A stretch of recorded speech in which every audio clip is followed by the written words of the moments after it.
ветви олицетворяют небо, более короткие олицетворяют человека, и самые короткие олицетворяют землю.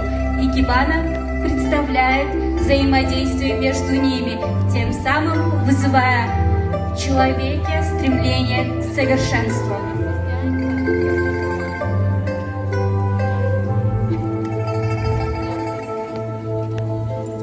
Садо.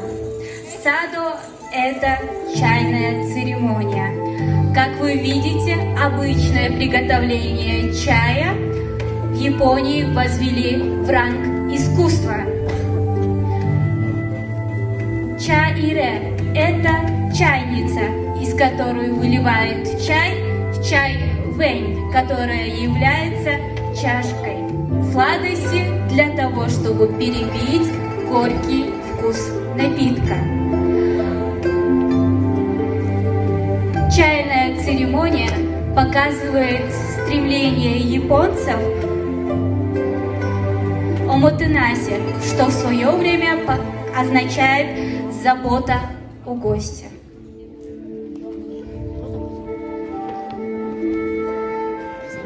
Каллиграфия. Каллиграфия пришла в Японию из Китая. Во втором тысячелетии до нашей эры древнекитайские иероглифы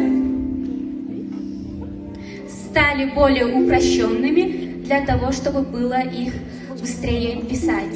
Чтобы развлекать гостей, они должны были знать танцевать, петь, играть на инструментах, а также поддерживать любой разговор.